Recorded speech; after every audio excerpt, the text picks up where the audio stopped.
Assalamualaikum warahmatullahi wabarakatuh. Bertemu kembali dengan Ibu Marvanidya. Hari ini kita akan belajar bersama. Silakan disimak dengan baik ya.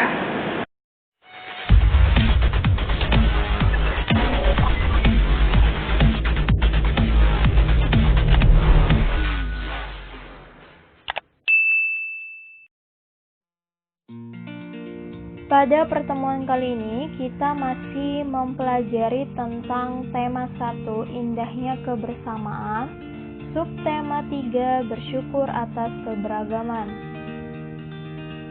Nah, anak-anak, dalam kehidupan sehari-hari kalian, tentunya kalian pernah bekerja sama dengan teman-teman kalian. Misalnya saat belajar kelompok atau membuat kerajinan, atau ketika bermain secara kelompok. Tanpa adanya kerjasama, tujuan kelompok kalian pasti akan kacau. Mengapa? Karena dalam kelompok diperlukannya kerjasama atau kekompakan antar sesama anggota kelompok agar pekerjaan dalam kelompok bisa cepat terselesaikan dan mendapatkan hasil yang baik. Sekarang kita lihat pengalaman bekerja sama di berbagai keberagaman yang ada di Indonesia.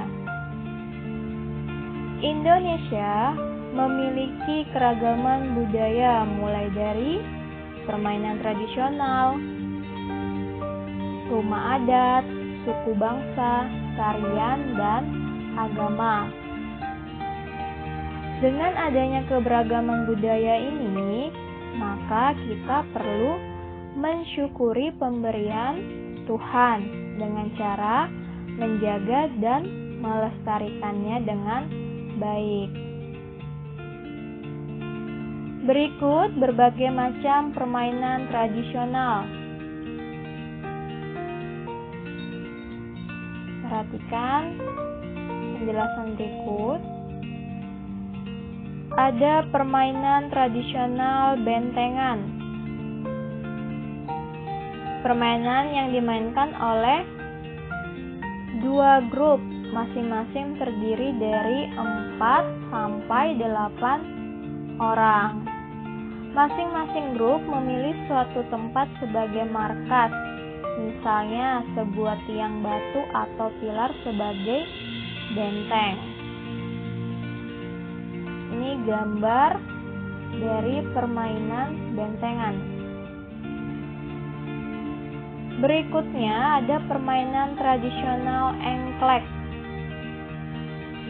yaitu permainan tradisional lompat-lompatan pada bidang datar yang digambar di atas tanah dan gambarnya berupa kotak-kotak.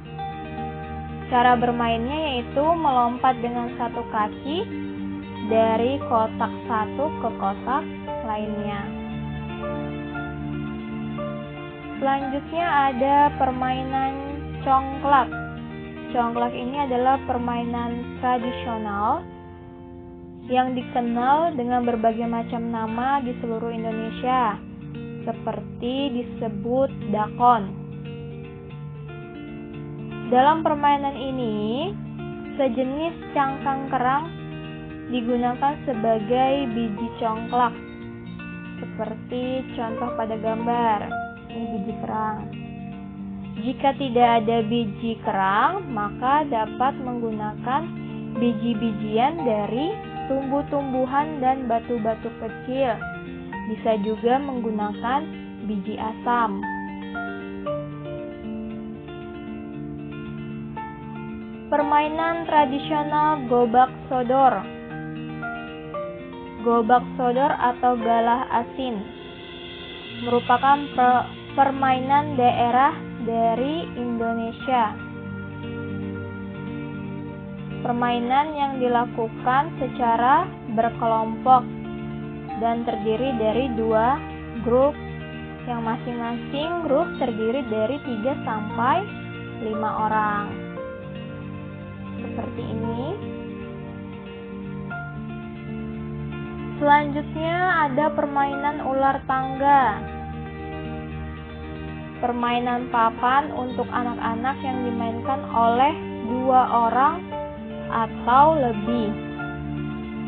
Papan permainan pada ular tangga dibagi dalam kotak-kotak kecil dan di beberapa kotak digambar sejumlah tangga atau ular yang menghubungkan dengan kotak lain. Sini ada ularnya, ada tangganya, dan berupa kotak-kotak. Selanjutnya, keberagaman rumah adat tradisional. Contohnya ada rumah adat Joglo yang berasal dari Yogyakarta. Ini bentuk rumah adat Joglo. Ada rumah adat Tongkonan dari Sulawesi. Ini contoh gambarnya.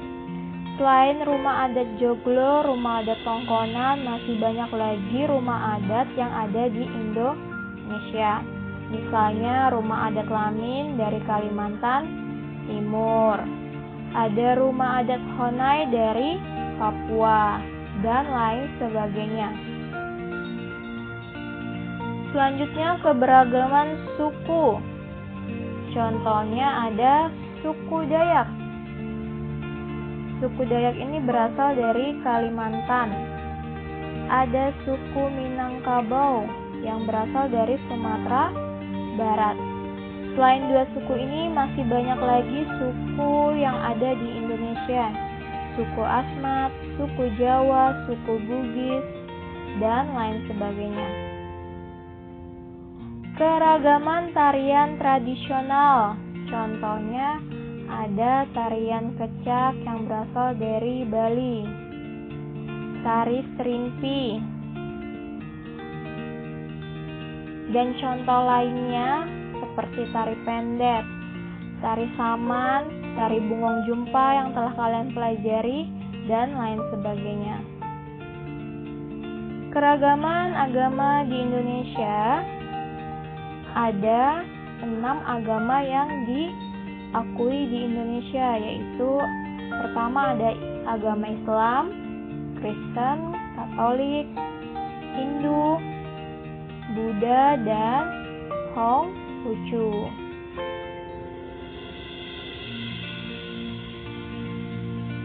Selain keberagaman yang sudah dipelajari tadi, masih banyak keberagaman lain yang dimiliki bangsa Indonesia, seperti pakaian daerah, alat musik daerah, lagu daerah, dan masih banyak lainnya. Keberagaman tersebut harus kita hargai dan syukuri dengan selalu menunjukkan sikap yang sopan dan peduli kepada orang yang memiliki latar belakang yang berbeda.